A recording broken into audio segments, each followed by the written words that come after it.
എനിക്ക് അഭിമാനമുണ്ട്.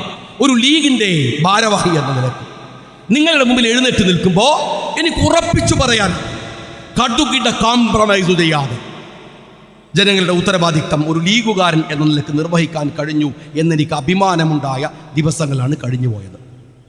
2020 കേരള നിയമസഭയുടെ അകത്ത് ആദ്യമായി വീണ എന്ന് പറയുന്ന മുഖ്യമന്ത്രിയുടെ മകൾ പ്രതിയാണ് എന്ന് നിയമസഭയുടെ അകത്ത് വെച്ച് ഞാൻ പറയുന്നത്.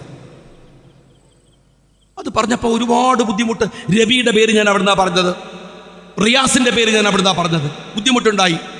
എൻ്റെ മക്കൾ പഠിക്കുന്ന സ്കൂളിൽ പോയി അവരെ അപമാനിക്കാൻ ശ്രമിച്ചു പോലീസ്, ED. എൻ്റെ ഭാര്യയെ രാത്രി 1 മണി വരെ പിടിച്ചുകൊണ്ടുപോയി ക്വസ്റ്റ്യൻ ചെയ്തു. ഇതവിടെ ഇവിടെ എൻ്റെ സുഹൃത്തുക്കളൊക്കെ ഉണ്ട്. പരമാവധി ഉപദ്രവിച്ചു. അങ്ങേയറ്റം കിട്ടാവുന്ന തരത്തിലൊക്കെ ലക്ഷക്കണക്കിന് രൂപ വക്കീലന്മാർക്ക് സുപ്രീം കോടതിയിലധികം ഫീസ് കൊടുക്കേണ്ടി വന്നു. എല്ലാം സഹിച്ചു. ശരിയാണ്. പക്ഷേ ഞാൻ ചെയ്തത് ഉത്തരവാദിത്തമാണ് എന്നതിൻ്റെ പ്രകടമായ തെളിവാണ് കഴിഞ്ഞ ആഴ്ചയിൽ വീണയെ പ്രതി ചേർത്തുകൊണ്ട് SFIO അവരുടെ കേസിൻ്റെ ഷീറ്റ് വന്നത്. പറഞ്ഞ വെറുതല്ലാന്ന്.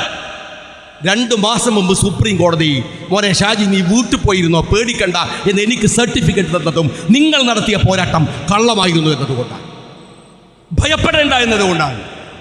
ഞാൻ നിങ്ങളോട് പറയുന്നത്, നിങ്ങൾ കൃത്യമായി ഒരു സംഘം, ഒരു കുടുംബം, ഒരു തസ്കര കുടുംബം എന്നൊക്കെ പറയുന്ന മാതിരി ഇരുന്ന് കക്ക നിങ്ങൾ കേട്ടിട്ടുണ്ട്. അത് ചർച്ചയല്ല. മുഖ്യമന്ത്രിയുടെ മോള്, മകൻ പിന്നെ കുറച്ച് ഷൈയാണ്, ഒരു മടി, കുറച്ചൊക്കെ ഒരു മടി. അതിനെ കുറിച്ച് അധികം കേൾക്കാറില്ലല്ലോ. അതിന് മോൻ്റെ അമോഷൻ ഇറങ്ങിക്കാണ്, മൂപ്പരാവുന്ന കക്കല് കക്കുകയാണ്. മരുമൻ കോഴിക്കോട് അങ്ങാടി മുഴുവൻ വിറ്റുകൊണ്ടിരിക്കുകയാണ്. റിയാസ് എന്ന് പറയുന്ന കേരളത്തിലെ ടൂറിസ്റ്റ് പൊതുമരാമത്ത് വകുപ്പ് മന്ത്രി. ആ ബീച്ച് ഭാഗത്തൊക്കെ നിങ്ങൾ പോയി നോക്ക്. കോർപ്പറേഷനും നിയമങ്ങളൊന്നുമില്ലാതെ ഇയാളുടെ ബിനാമികൾക്ക് വിൽക്കുകയാണ്, കോടികൾ സമ്പാദിക്കുകയാണ്. ഇതൊക്കെ നാട്ടിലുണ്ടാവുകയാണ്. ഒരൊറ്റക്കാരൻ ഞാൻ സഖാക്കളോട് ചോദിക്കട്ടെ, ഈ പിണറായി വിജയൻ ഉമ്മൻചാണ്ടിയോട് കാണിച്ച ഒരു വർത്തമാനമുണ്ടല്ലോ സഖാക്കളെ, ഈ സാഹചര്യത്തിൽ സഖാവ് പിണറായി വിജയൻ എന്ത് ചെയ്യണമെന്ന് ലീഗുകാർ പറയണ്ട, കോൺഗ്രസ്സുകാരും പറയണ്ട. ഒരു മുഖ്യമന്ത്രി എന്താണ് ചെയ്യേണ്ടത് എന്ന് പിണറായി വിജയൻ തന്നെ ഉമ്മൻചാണ്ടിക്ക് ക്ലാസ് എടുത്ത് കൊടുത്തിട്ടുണ്ട്. അത് യൂട്യൂബിൽ നിന്ന് കേട്ടാൽ മതി. എന്താ ചെയ്യേണ്ടത്, എന്ത് നിലപാടെടുക്കണം, എങ്ങനെയാ പോകേണ്ടതെന്ന് ഇതേ പിണറായി വിജയൻ ഒരു ഉളുപ്പുമില്ലാതെ ഉമ്മൻചാണ്ടിക്ക് എടുത്തു കൊടുത്ത ക്ലാസ് കേക്ക്. എന്താ ചെയ്യേണ്ടത്? ബിനീഷ് കൊടിയേരി കേസിൽ പ്രതിയാക്കപ്പെട്ടപ്പോ കൊടിയേരി രാജിവെച്ചോ? അത് നിങ്ങളെ പാർട്ടിയല്ലേ? അതുകൊണ്ട് മുഖ്യമന്ത്രി രാജിവെക്കണമെന്നാ ഞാൻ പറയുന്ന. മുഖ്യമന്ത്രി രാജിവെക്കരുത്. രാജിവെച്ചാലുള്ള പ്രശ്നം കാര്യങ്ങൾ നാളെ തന്നെ സൈബർ സഖാക്കൾ ഇറങ്ങും. പിണറായി ഇതൊക്കെ പറഞ്ഞങ്ങ് വരും. കണ്ടില്ലേ, ഇതാണ് മാതൃക. ഇതും പറഞ്ഞിട്ട് ഈ കള്ളൻ ഇതിൻ്റെ ഇടയിൽ കൂടെ രക്ഷപ്പെട്ടു പോകും. പിണറായി വിജയൻ ഞങ്ങൾ രാജിവെക്കരുത്, പുഴുത്ത് മാറി തീർന്നു പോകുക എന്നല്ലാത്ത ഒരു സൊല്യൂഷൻ നിങ്ങൾക്കില്ല. അതാ ചെയ്യേണ്ടത്. രാജിവെക്കണം എന്നുള്ള അഭിപ്രായത്തോട് എനിക്ക് യാതൊരു യോജിപ്പുമില്ല. ഞാൻ സഖാക്കളോട് പറയുന്നത്, സാമാന്യ മര്യാദക്ക് ഒരു നാടിൽ മറവിയുടെ പുതപ്പ് കൊണ്ട് ആളുകളെ പുതപ്പിക്കുകയാണ്. വഖഫ് ബില്ല് നടക്കട്ടെ, അവിടെ വെള്ളാപ്പള്ളി ആ വഴിക്ക് പോട്ടെ. മറന്നു പോകരുത് കേരളത്തിലെ ഈ കള്ള രാഷ്ട്രീയക്കാരന്, ഈ ഭരണാധികാരി, നാട് മുഴുവൻ ജനങ്ങളുടെ വികാരത്തെ ചൂഷണം ചെയ്യുന്നവർ. കഴിഞ്ഞ 4 വർഷം മുമ്പ് പിണറായി വിജയൻ വീണ്ടും മുഖ്യമന്ത്രി ആയത് ഈ നാട്ടിലെ ഒരു നന്മയും ചെയ്യാനല്ല, മറിച്ച് കോവിഡ് നമ്മളിൽ ഉണ്ടാക്കിയ ഭയത്തെ മുതലെടുത്താണ്. അതിന് സമാനമാം വിധത്തിൽ വർഗീയ ധ്രുവീകരണത്തിന് RSSും സംഘപരിവാറും കേരളത്തിലെ CPMും കൈകോർക്കുന്ന അപകടകരമായ ഒരു സാഹചര്യം ഇവിടെയുണ്ട്. വെള്ളാപ്പള്ളി തനിച്ചല്ല, പിറകിൽ രാജീവ് ചന്ദ്രശേഖറുണ്ട്, കൂടെ പിണറായി വിജയനുണ്ട്, സജി ചെറിയാനെ പോലെ വൃത്തികെട്ട മന്ത്രിമാരുണ്ട്. പക്ഷെ ഒരു കാര്യം വെള്ളാപ്പള്ളിയല്ല, അതിനപ്പുറത്തുള്ള കൊമ്പത്തുള്ളവൻ വന്നാലും ഞാൻ പറയാം, വർഗീയത കാണാതെ, വർഗീയവാദികൾ പരിശ്രമിക്കാതെ, ഒന്നും അറിയാതെ താരാട്ട് തൊട്ടിലിൽ പാടി ഉറക്കിയിട്ടല്ല കേരളം ഈ കണ്ട പുരോഗതിയും സൗഹൃദവും സ്നേഹവും ഒക്കെ ഇവിടെ നിലനിർത്തി ഈ കോലത്തിലേക്ക് ഞങ്ങൾ എത്തിയത്.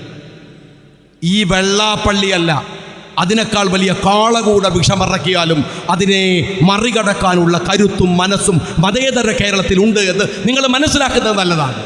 ഇവിടുത്തെ സമുദായങ്ങൾ തമ്മിലുള്ള സൗഹൃദത്തെ മറികടക്കാൻ അതിനെ ഇല്ലായ്മ ചെയ്യാൻ ഒരു CPM കാരനും സാധിക്കില്ല.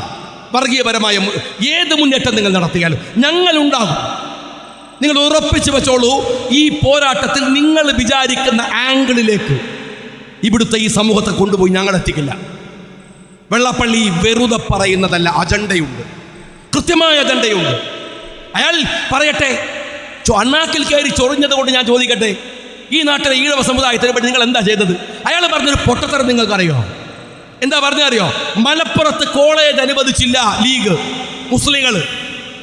എൻ്റെ വെള്ളാപ്പള്ളി, ഒരു സ്ഥാപനത്തിന്, ഒരു സംഘടനക്ക് കോളേജ് കിട്ടണമെങ്കിൽ യൂണിവേഴ്സിറ്റിയിൽ വെള്ള പേപ്പറിൽ ഒരു പരാതി, ഒരു അപേക്ഷ കൊടുക്കണം. ഇത് വെള്ളാപ്പള്ളിക്ക് അറിയോ? വെള്ളാപ്പള്ളിക്ക് കള്ളു കച്ചവടമല്ലാതെ വേറെ എന്തെങ്കിലും അറിയോ? അറിയുമെങ്കിൽ ഞാൻ പറയട്ടെ, കാലിക്കറ്റ് യൂണിവേഴ്സിറ്റിയിൽ പോയി അന്വേഷിക്കാം. വെള്ളാപ്പള്ളിയുടെ സംഘത്തിൻ്റെ പേരിൽ ഒരു കഷണം പേപ്പറിൽ ഒരപേക്ഷ കൊടുത്തിട്ടില്ല. ഇവിടെ അധ്യാപകന്മാർ വേദിയിലുണ്ട്, ഈ പരിസരത്തുണ്ട്. ഞാൻ അവരോട് പറയട്ടെ, നിങ്ങൾ കാലിക്കറ്റ് യൂണിവേഴ്സിറ്റിയിൽ പോ, കോഴ്സ് റദ്ദ് ചെയ്യാണ്. എന്താ കാര്യം എന്നറിയാം? ഞങ്ങൾ പഠിക്കാൻ കുട്ടികളില്ല.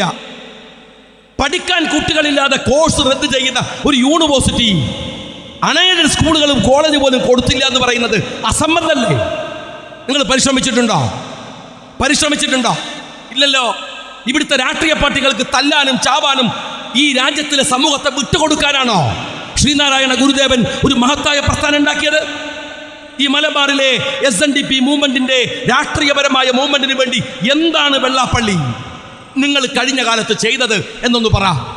ആർ ശങ്കറിന് ശേഷം ഈ രാജ്യത്തിലെ ഈഴവ സമൂഹത്തിന്റെ പുരോഗതിക്ക് വേണ്ടി വെള്ളാപ്പള്ളിയുടെ മകൻ വിദേശത്ത് പോയി കള്ള കേസ് നടത്തിയാൽ രക്ഷപ്പെടുത്തി കൊണ്ടുവരാൻ, കള്ള കച്ചവടം നടത്തിയാൽ കൊണ്ടുവരാൻ രാഷ്ട്രീയ സ്വാധീനം ഉപയോഗിച്ചിട്ടുണ്ട്. വെള്ളാപ്പള്ളിയുടെ കള്ള് കച്ചവടം നടത്താൻ, സ്ഥലക്കച്ചവടം നടത്താൻ ഈഴവ സമുദായത്തിന്റെ വോട്ട് ബാങ്കിനെ വെള്ളാപ്പള്ളി ഉപയോഗിച്ചിട്ടുണ്ട്.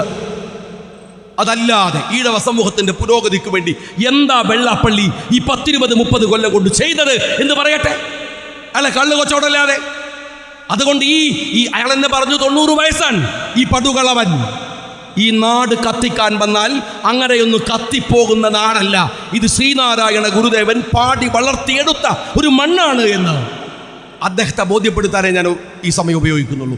ഇതൊന്നും വെള്ളാപ്പള്ളിയുടെ പരിശ്രമം മാത്രമാണെന്ന് ഞാൻ വിചാരിക്കുന്നില്ല. ഇതൊരു പരിശ്രമമാണ്. കേരളത്തിലെ ഇന്ത്യയിലെ അവസാനത്തെ CPM-കാരൻ്റെ കച്ചിത്തുരുമ്പാണ് കേരളം എന്ന് പറയുന്നത്.